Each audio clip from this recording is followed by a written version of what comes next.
దాకా కాంగ్రెస్లోనే ఉన్నాడు. అంటే కాంగ్రెస్ ప్రభుత్వం యొక్క కార్యక్రమాలు నచ్చాయి కదా అధ్యక్ష. ఈరోజు ఈ రాజ్యాంగం ద్వారా ఎస్టీ స్టేటస్ ఇచ్చిందే ఎస్సీ ఎస్టీలకు కాంగ్రెస్ ప్రభుత్వం అధ్యక్ష. అదేవిధంగా సోదరికి కూడా రిజర్వేషన్ రావడానికి ఆ రోజు 1976లో ఇందిరమ్మ గారు మరి తీసుకొచ్చినటువంటి రిజర్వేషన్ తోటే ఈరోజు సోదరుడు ఈరోజు ఎమ్మెల్యేగా ఇక్కడ రావడం జరిగింది. ఇంకొకటి గత ప్రభుత్వం మరి లోకల్ రిజర్వేషన్ కాంగ్రెస్ ప్రభుత్వం తీసేసిందనే విధంగా మాట్లాడారు. గతంలో జీవో నెంబర్ 3 తీసుకొచ్చి ఏజెన్సీ ప్రాంతాలలో ఐటీడీఏల ద్వారా వేలాది మందికి ఉద్యోగాలు ఇచ్చిన ఘనత కాంగ్రెస్ ప్రభుత్వంది.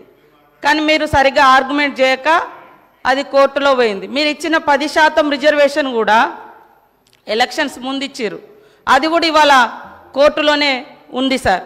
కాబట్టి మాట్లాడేటప్పుడు కూడా కొంచెం ఆలోచించాలి. అదేవిధంగా పోడు భూముల చట్టం వందల సంవత్సరాలుగా అడవులలో బతుకుతున్నటువంటి అణగారిన ఆదివాసీ గిరిజన వర్గాలకు మరి పోడు భూముల చట్టం 2006 ద్వారా హక్కు కల్పించినటువంటి ఘనత శ్రీమతి సోనియా గాంధీ గారు యూపీఏ చైర్పర్సన్గా, అదేవిధంగా ఆనాటి ప్రధానమంత్రి మన్మోహన్ సింగ్ గారు సార్. కాబట్టి ఇంకా కొన్ని మైనార్టీల గురించి మేము వచ్చి 10 నెలలు అయింది, మీరు 10 సంవత్సరాలు అన్నారు. 12% రిజర్వేషన్ ఇస్తా అన్నారు, మరి 10 సంవత్సరాలైనా ఇవ్వలేదు. అది మీరు మాట్లాడాల్సిన అవసరం ఉంది సార్. అదే కాకుండా దళిత బంధు పేరుతోటి మోసం చేసినామన్నారు.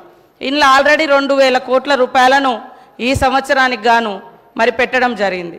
కాబట్టి మేము ప్రవేశపెట్టినటువంటి బడ్జెట్ను కూడా చూసుకొని మాట్లాడితే బాగుంటుంది. అంటే ఓకే అన్న, నేనేం అనడం లేదు, కానీ మేము పెట్టినాం కదా, పెట్టిన వాటిని కూడా మీరు పెట్టలేదు, చేయలేదు అని కాకుండా మంచిని మంచి అనుండ్రి, చెడుని చెడు అనుండ్రి, పాలకు పాలు నీళ్ళకు నీళ్ళు, అంతేగాని అన్నీ ఏం లేదు అంటే మరి అది కూడా కరెక్ట్ కాదు. కాబట్టి మా సోదరుడు కరెక్ట్గా ఆదిలాబాద్ జిల్లాలోనే గత 10 సంవత్సరాలలో మీరు ఎన్ని వేల మంది గిరిజన నిరుద్యోగ యువకులకు ఉద్యోగాలు ఇచ్చిరో చెప్పండి, ఎంతమందికి ఎస్సీ ఎస్టీలకు ఇండ్లు ఇచ్చిరో చెప్పండి, ఎన్ని వేల మందికి నీటి వసతి కల్పించిరో వ్యవసాయానికి చెప్పండి.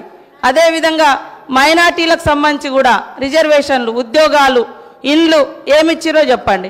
మేము 10 నెలలు కూడా కాదు, 8 నెలల్లో ఇప్పుడు మా బడ్జెట్లో అన్ని పెట్టడం జరిగింది. కాబట్టి ఇవన్నీ ఆలోచించి మాట్లాడాల్సిందిగా మా సోదరుని కోరుతా ఉన్నా అధ్యక్ష. అనిల్ జాదవ్ కన్క్లూడ్ చేయండి అధ్యక్ష. ఏదైతే మంత్రి గారికి ధన్యవాదాలు.